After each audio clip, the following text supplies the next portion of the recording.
Hello guys, welcome to the learning lounge. આજનો આપણો lecture છે ડિસ્કાઉન્ટ. અત્યારે આપણે જે બધા લેક્ચર્સ લાસ્ટમાં કવર કરેલા છે, profit and loss, average, percentage, discount, એ એકબીજા જેવા જ છે. સો તમને કોઈ ડિફિકલ્ટી નહીં આવે. એક જ સૂત્ર, મેજોરિટી જ્યાં સેમ ક્વેશ્ચન હોય, મીન્સ કે એક જ સૂત્ર ઉપરથી થઈ જતા હોય છે. સેમ ટાઈપના ક્વેશ્ચનમાં સેમ જ સૂત્ર રિપીટ થતા હોય છે. સો ડિસ્કાઉન્ટમાં આપણે પ્રોફિટ એન્ડ લોસમાં જોયું હતું કે CP is equal two cost price થશે, એસપી બરાબર સેલિંગ પ્રાઇસ, એમપી એટલે માર્ક પ્રાઇસ. અને ડિસ્કાઉન્ટ એટલે શું?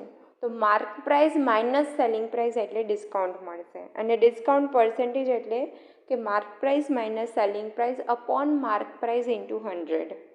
હવે જે ડિસ્કાઉન્ટ છે ને ઓલવેઝ માર્ક પ્રાઇસ ઉપર કેલ્ક્યુલેટ થાય. હવે તમને સક્સેસિવ ડિસ્કાઉન્ટ હોય તો આ રીતે છે કે selling price is equal to mark price into 100 minus discount 1 upon 100, 100 minus discount 2 upon 100, continuous. હવે જો ઓવરઓલ ડિસ્કાઉન્ટ તમને પૂછે તો 100 minus discount 1 upon 100 into 100 minus discount 2 upon 100 જેટલા હોય ઇન્ટુ મલ્ટીપ્લાય બાય 100 કરી દેવાનું. આ તમને ક્વેશ્ચન્સમાં વધારે સમજાશે આના કરતાં. હવે સક્સેસિવ ડિસ્કાઉન્ટ કીધું હોય, સક્સેસિવ ડિસ્કાઉન્ટ આપેલા હોય અને ઓવરઓલ ડિસ્કાઉન્ટ પૂછવું હોય તો D1 plus D2 minus D1 into D2 upon 100. ત્યારબાદ છે કે R% of profit or loss after giving discount. હવે તમને ડિસ્કાઉન્ટ છે, પ્રોફિટ ઓર લોસ આપેલો છે, કોસ્ટ પ્રાઇસ હોય અને માર્ક પ્રાઇસ શોધવાની કીધું હોય તો કોસ્ટ પ્રાઇસ. તો લાસ્ટ આપણે સૂત્ર યુઝ કર્યું હતું કે mark price upon cost price is equal two 100 plus or minus profit અથવા તો loss percent upon 100 minus discount. જો પ્રોફિટ થતો હોય તો પ્લસ કરવાનું અને લોસ થતો હોય તો માઇનસ. નેક્સ્ટ જ્યારે એવું હોય કે Y articles are given free on purchasing X article, એટલે તમે 10 આર્ટિકલ પરચેસ કરો ત્યારે તમને 2 વસ્તુ ફ્રી મળે તો ડિસ્કાઉન્ટ કેટલું થયું? તો જેટલા આર્ટિકલ પરચેસ ફ્રી મળતા હોય એને 100 મલ્ટીપ્લાય કરી દેવાના અપોન ટોટલ, કે 10 આરે 2 ફ્રી મળે તો 10 plus 12. So next the mark price of, ચલો ક્વેશ્ચન જોવાના છે કે the mark price of an article is 500. આર્ટિકલની માર્ક પ્રાઇસ 500 રૂપિયા છે. It is sold at a successive discount of 20% and 10%. તો સેલિંગ પ્રાઇસ શું? તો આપણે સક્સેસિવ ડિસ્કાઉન્ટનું સૂત્ર જોયું હતું કે A plus B minus A into B upon 100. તો અહીંયા કરી દેવાનું 20 plus 10 minus 20 into 10 upon 100.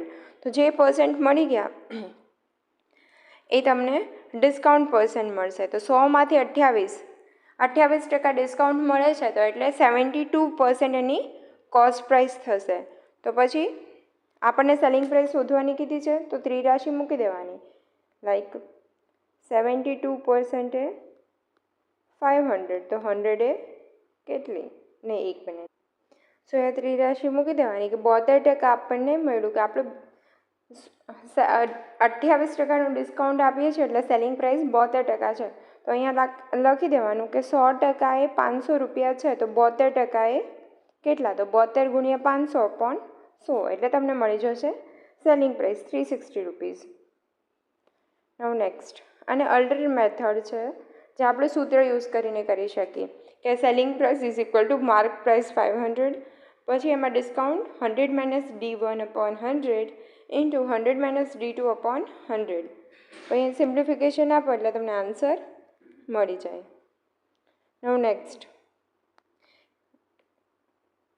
A tradesman marks is good at 20% above the cost price.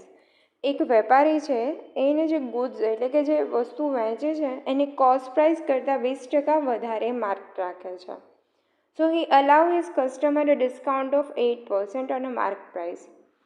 Means કે એની કોસ્ટ પ્રાઇસ 100 રૂપિયા છે તો એ સેલિંગ પ્રાઇસ 20% વધારે એટલે 120 રૂપિયા રાખે છે અને 120 ઉપર એ 8% ડિસ્કાઉન્ટ આપે છે. તો એનું પ્રોફિટ પર્સન્ટેજ કેટલું હશે? તો પહેલાં 8% ડિસ્કાઉન્ટ છે તો 120ના 8% થશે 9.6.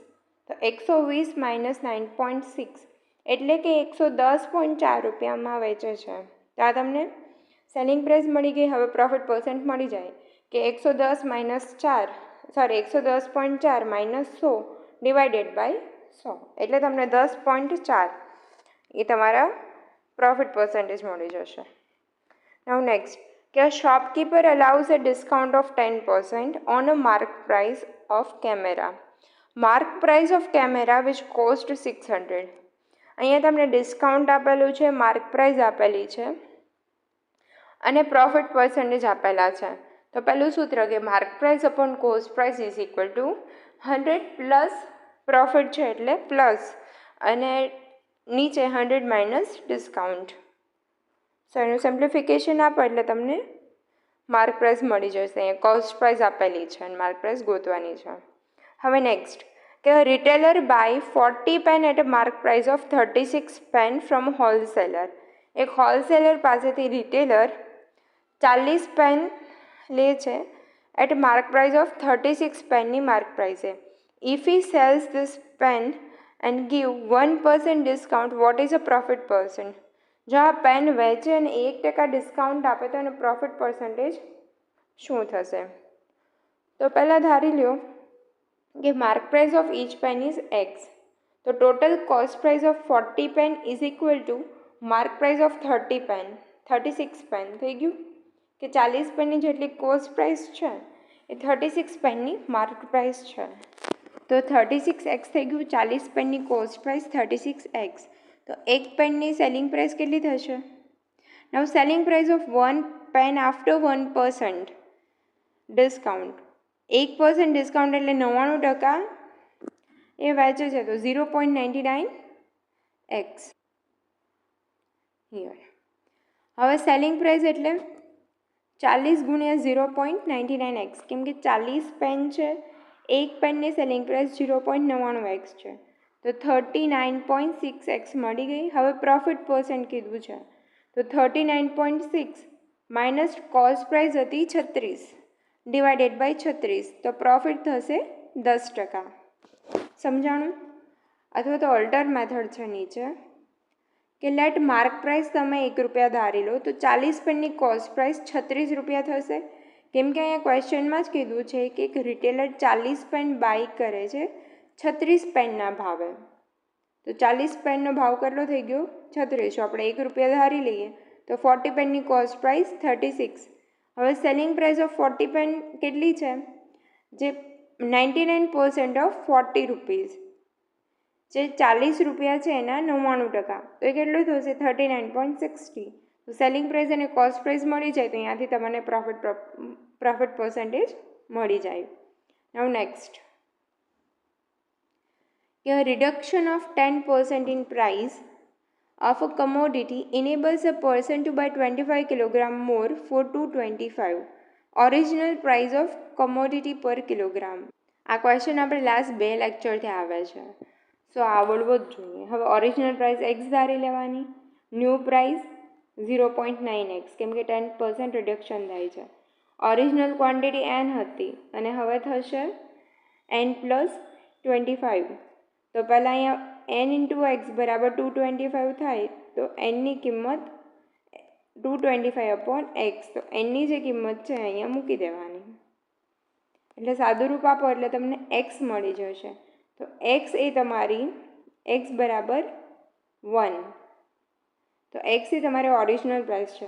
બટ આપણે જે સૂત્ર હતું કે જ્યારે તમને આવા ક્વેશ્ચન પૂછે છે કે રિડક્શન છે વધારે 25 કિલોગ્રામ વધારે લઈ શકો છો, પ્રાઇસ આપેલી હોય તો ત્યારે શું કરવાનું? 10 ઇન્ટુ 100 જે પર્સન્ટેજ હોય એને ફ્રેક્શન ફોર્મમાં લખી multiplied by rupees divided by quantity. અહીંયા 0 ઓકે, તો આ 0 ઉડી ગયા ના. હવે 225 divided by 25 divide by 225 is equal to 9. 9 upon 10 એટલે 0.9. 0.9 તમને રિડ્યુસ્ડ પ્રાઇસ મળી છે. હવે તમારે ઓરિજિનલ પ્રાઇસ ફાઇન્ડ કરવાની છે અહીંયા, રાઈટ?